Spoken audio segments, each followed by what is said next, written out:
ચૂંટણીને લઈ ઉમેદવારોની પસંદગીની પ્રક્રિયાનો ધમધમાટ ચાલી રહ્યો છે ત્યારે ગુજરાતમાં 26 લોકસભા બેઠકો માટેની સેન્સ લેવાની પ્રક્રિયા હવે પૂર્ણ થઈ ગઈ છે જે તમામ બેઠકો માટે 200 જેટલા કાર્યકરો અને આગેવાનોએ ઉમેદવારી નોંધાવી છે જો કે આ ઉમેદવારમાંથી કોની પસંદગી કરવી તે અંગે ગાંધીનગરમાં આજે એટલે કે રવિવારથી એટલે કે આજે પ્રદેશ ભાજપની ચૂંટણી સમિતિની બેઠક મળી રહી છે મુખ્યમંત્રી રૂપાણીના નિવાસસ્થાને આ બેઠક મળશે જેમાં નિરીક્ષકોના અહેવાલ પ્રમાણે ઉમેદવારોના નામની પસંદગીની પ્રક્રિયા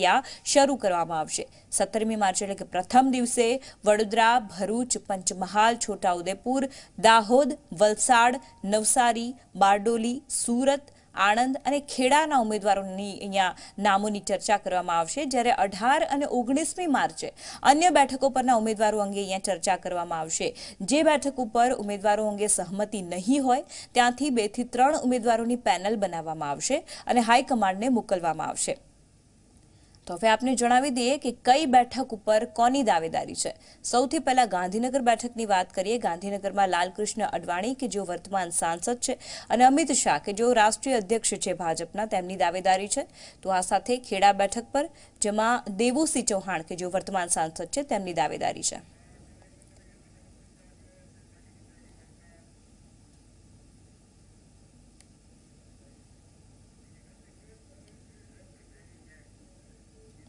તો લોકસભાની ચૂંટણીને લઈ અને ઉમેદવારોની પસંદગીની પ્રક્રિયાનો ધમધમાટ ચાલી રહ્યો છે ત્યારે ગાંધીનગરમાં રવિવારથી એટલે કે આજથી પ્રદેશ ભાજપની ચૂંટણી સમિતિની બેઠક મળી રહી છે મુખ્યમંત્રી વિજય રૂપાણીના નિવાસસ્થાને આ બેઠક મળશે જેમાં નિરીક્ષકોના અહેવાલ પ્રમાણે ઉમેદવારના નામની પસંદગીની પ્રક્રિયા અહીંયા શરૂ કરવામાં આવશે 17મી માર્ચે પ્રથમ દિવસે ભરૂચ વડોદરા પંચમહાલ છોટાઉદેપુર દાહોદ વલસાડ નવસારી બારડોલી સુરત આણંદ અને ખેડાના ઉમેદવારોની અહીંયા ચર્ચા કરવામાં આવશે ત્યારે 18 અને 19મી માર્ચે અન્ય બેઠકો પર જે ઉમેદવારો છે તેમના અંગે અહીંયા ચર્ચા કરાશે જે બેઠક ઉપર ઉમેદવારો અંગે સહમતિ નહીં હોય ત્યાં 2 થી 3 ઉમેદવારોની પેનલ બનાવવામાં આવશે અને હાઈકમાન્ડને મોકલવામાં આવશે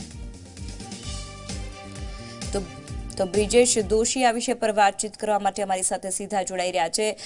जी ब्रिजेश जे प्रकारे अत्यारे तमाम जे उम्मीदवारों नाम जाहिर थवाना छे हाईकमांड हवे तमाम निरीक्षकों प्रमाणे तेमनी पसंदगी करशे जे बैठक योजाशे शुं विगतो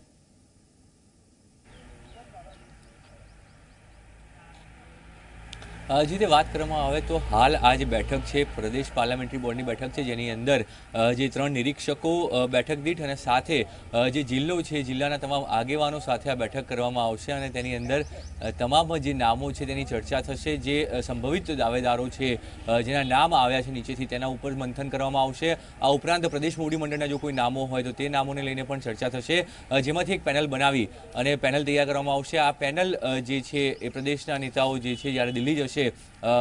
કેન્દ્રીય ચૂંટણી સમિતિની બેઠક મળશે ભાજપની આગામી 2 દિવસ બાદ તો ત્યારે જે છે તેની અંદર એ નામો મૂકવામાં આવશે અને તેમાંથી એક નામની જાહેરાત કરવામાં આવશે આજે જે મહત્વની વાત એ છે કે વડોદરા ભરૂચ અને ખેડા આ જે સીટો છે તેની જે ચર્ચા થનાર છે વડોદરાથી શરૂઆત થશે વડોદરાથી જે બેઠક છે વડોદરા જિલ્લાની વાત કરીએ વડોદરા શહેરની વાત કરીએ તો આ બેઠકની ચર્ચા કરવામાં આવશે પીએમ મોદી અહીંયાથી જે છે ગત વખતે ચૂંટણી લડ્યા હતા ત્યારે આ બેઠક ઉપર આ વખતે જે દાવેદારો છે રંજનબેન ભટ્ટ જે વર્તમાન સાંસદ છે તેમની વાત છે આ ઉપરાંત મહિલા મોરચાના પ્રમુખ જ્યોતિબેન પંડ્યા શબ્દશરણ બ્રહ્મભટ્ટ આ તમામ લોકોએ દાવેદારી કરી છે કોનું નામ આવશે કઈ પેનલ બનશે તેના ઉપર વિસ્તૃત ચર્ચા થશે તમામ બેઠક માટે 40 થી 45 મિનિટનો સમય ફાળવવામાં આવ્યો છે અને તેને લઈને ચર્ચા કરવામાં આવી રહી છે પ્રભારી ઓમ માથુર પણ આ બેઠકની અંદર હાજર છે અને તમામ જે સંભવિતો છે સંભવિત નામ ઉપર મંથન થશે આજે મોડી સાંજ સુધી આ બેઠકો ચાલશે અને ત્યારબાદ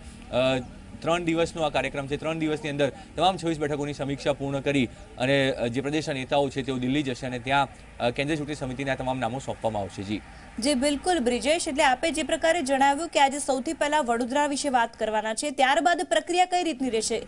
એના પછી કોનો નંબર આવે છે અને કેટલા સમય મર્યાદા સુધી આ બેઠકો ચાલશે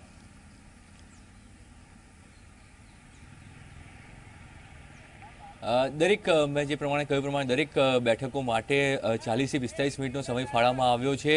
પહેલો વારો વડોદરાનો છે વડોદરા શહેર અને વડોદરા જિલ્લા બાદ ભરૂચ અને નર્મદા જિલ્લો એટલે કે ભરૂચ બેઠક જે છે તેનો વારો આવશે ભરૂચ બેઠક ઉપર ચર્ચા થશે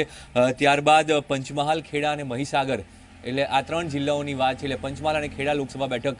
જે આવે છે તેનો વારો આવશે અને ત્યારબાદ છોટાઉદેપુર પંચમહાલ અને નર્મદા જિલ્લો એટલે કે છોટાઉદેપુર બેઠકની અંદર જે વિસ્તાર આવે છે પંચમહાલ નર્મદાના તેના ઉપર મુખ્ય 3 જે લોકસભા સીટો છે તેના ઉપર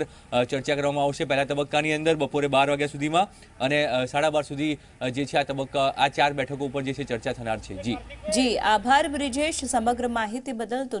દરેક માટે જો 45 મિનિટનો બેઠક માટે સમયગાળો આપવામાં આવ્યો છે અને તમામ જે બેઠકો છે તેના વિશે ચર્ચા કરાશે.